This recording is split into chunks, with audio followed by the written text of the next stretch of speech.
5, 4, 3, 2, 1, close the door. Apa yang dilakukan Pemprov DKI Jakarta dengan mengirim surat ke beberapa kedubes asing perihal bantuan untuk menangani COVID-19 itu memang memalukan. Yang diminta jumlahnya nggak seberapa, jauh di bawah nilai dari uang Formula E yang nggak jadi diselenggarakan dan nggak bisa ditagih ke panitianya. Tapi karena jumlahnya yang nggak seberapa itulah yang semakin membuat malu Indonesia. Seakan-akan negeri ini miskin sekali, sehingga harus mengemis ke negara-negara lain dalam penanganan COVID.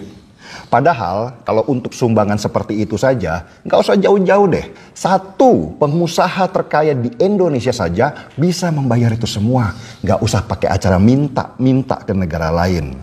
Bayangkan, 2 orang terkaya Indonesia masuk dalam jajaran 100 orang terkaya di dunia. Apakah mereka nggak mau menyumbang hanya untuk 5.000 tempat tidur, 500 dispenser air, 8 unit komputer, dan lain-lainnya? Pasti mau lah, tergantung pendekatan kepada mereka. Tapi ya itu masalahnya. Pendekatan itu ada hubungannya dengan kepercayaan. Pertanyaannya, orang-orang terkaya di Indonesia percaya nggak ke Pemprov DKI Jakarta? Disinilah poin pentingnya. Bukannya orang nggak mau nyumbang, mereka pasti siap untuk berjibaku melawan COVID. Apalagi kalau yang minta adalah orang atau lembaga yang mereka percaya. Cuman mungkin mereka males ya, karena yang minta sumbangan juga ternyata orang kaya. Menurut Badan Statistik, DKI Jakarta adalah provinsi terkaya di Indonesia dengan rata-rata pendapatan dibagi ke seluruh penduduk Jakarta mencapai 269 juta rupiah per orang. Ya wajarlah karena Jakarta adalah pusat bisnis di Indonesia di mana perputaran uang terbesar ada di sini. Dan dengan kekayaan sebesar itu dan banyak orang kaya yang tinggal di Jakarta, seharusnya Jakarta juga akan mudah menerima bantuan di dalam semua musibah. Apalagi kalau cuma sekedar butuh tempat tidur, komputer, dan peralatan lain untuk gotong royong dalam penanganan COVID. Itu mah mudah banget. Palingan juga totalnya puluhan miliar rupiah kalau dirupakan dalam bentuk uang. Kecil lah. Tapi dengan segala kemampuan itu, yang mengherankan buat saya, kenapa kok Pemprov DKI Jakarta malah minta-minta ke kedubes asing? Itu kan seperti orang kaya minta bantuan ke orang kaya lainnya untuk kebutuhan pribadinya dia. Padahal yang minta bantuan itu tuh punya mobil mewah, rumah besar dengan tanah berhektar-hektar. Lah kok bisa-bisanya mereka minta bantuan ke tetangga dengan alasan mereka belum makan? Ya siapa yang percaya? Itu jelas memalukan. Jakarta adalah etalase Indonesia karena di kota itu seluruh kedubes asing berkumpul di sana. Mereka itu pasti heran semua. Perasaan Jakarta nggak kenapa-napa, kok ya minta bantuan sereceh itu? Apa Jakarta nggak punya uang? Dan lebih ekstrim lagi, apa benar pemerintah Indonesia sudah nggak punya uang? Untungnya kedubes-kedubes asing itu nanya dulu ke Menteri Luar Negeri. Ini Jakarta minta bantuan nih, bagaimana sikap kami? Dan Kementerian Luar Negeri pun sigap menjawab, jangan dikasih, biar itu urusan kami. Selain memalukan, apa yang dilakukan oleh Pemprov DKI Jakarta itu juga berbahaya untuk Indonesia. Coba kita bayangkan ya, kalau misalnya saja ada wartawan asing iseng menulis dengan headline besar, Jakarta minta bantuan tangani COVID Indonesia. Apa Indonesia sedang bangkrut? Apa yang terjadi kemudian?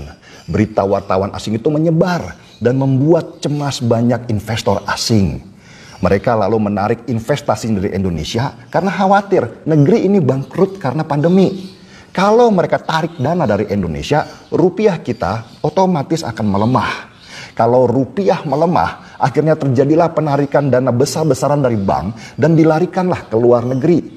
Bayangkan dampak sistemik yang terjadi selanjutnya ketika ada penarikan dana investasi besar-besaran di negeri ini ke luar negeri. Hancur kita. Inilah yang gak dipikirkan oleh Anies Baswedan dan Pemprov DKI Jakarta. Mereka sih enak aja ngomong, ini bukan minta bantuan, tetapi bagian dari gotong royong. Lah, gotong royong itu kok nggak dimulai dari dalam negeri sendiri? Kok malah ngajaknya orang luar? Apa coba yang ada di dalam pikiran para dubes itu ketika disodori surat permohonan bantuan untuk atasi pandemi? Pasti berasa aneh kan? Mau ngeles seperti apapun, apa yang dilakukan oleh Pemprov DKI Jakarta itu salah besar. Itu sudah mempermalukan Indonesia.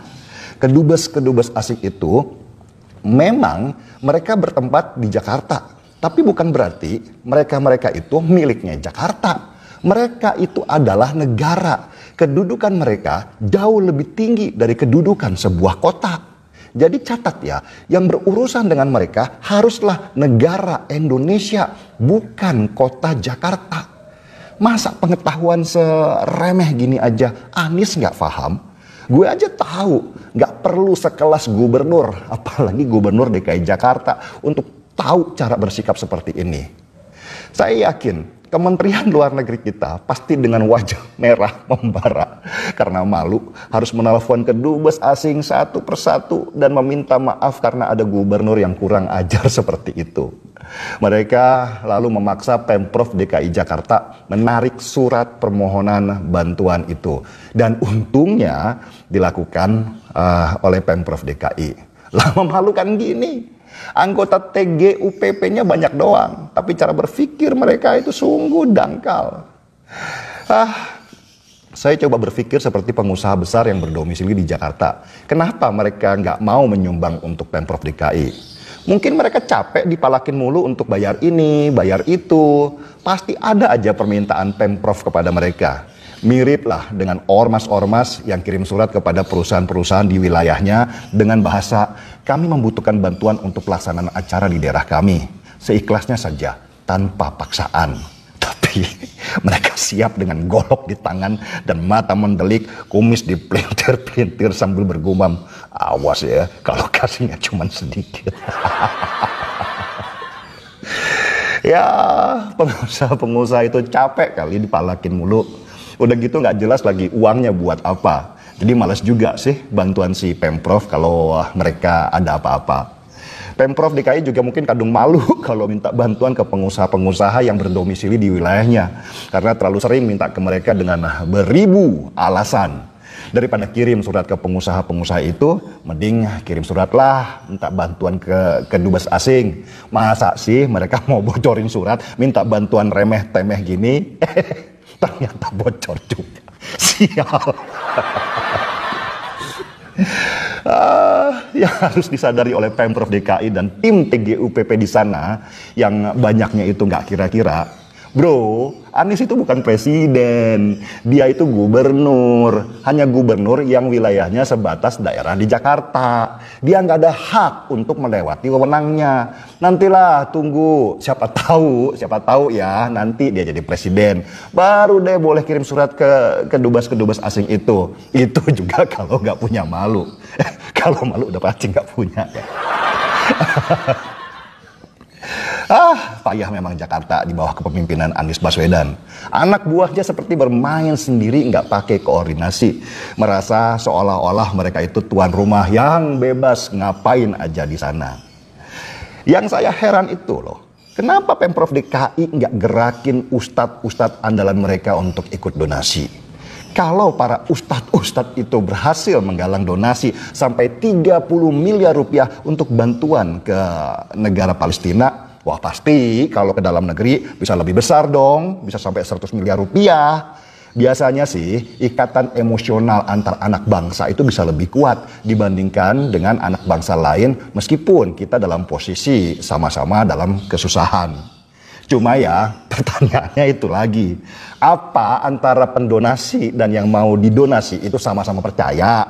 Atau malah mereka sebenarnya sama-sama tidak percaya? Pada takut kalau terjadi saling salib menyalip kalau ada masalah uang. Istilah anak Medan sih, janganlah sesama biskota itu saling balapan. Saya pengen ngajak kalian pusing sebentar ya dengar omongannya Anies Baswedan. Lumayan lah untuk naikkan imun di tengah COVID yang semakin mengganas ini. Ini adalah ikhtiar penyelamatan, bukan sekedar pembatasan. Jadi jangan kita mengira pembatasan untuk pembatasan, bukan. tujuannya adalah penyelamatan. Untuk melakukan penyelamatan harus dilakukan pembatasan. Jadi kalau mendengar ada pesan mengenai kita harus mengurangi kegiatan, jangan membayangkan bahwa waduh kalau gitu kemewahan yang kami miliki untuk berkegiatan hilang. Jangan, tapi dipandang kalau begitu kami sedang diselamatkan ini supaya tidak terpapar. Gitu ya. Udah puyeng kan? Markiem, mari kita puyeng. Saya seruput kopi dulu. Saya Denny Siregar, kita di acara Timeline.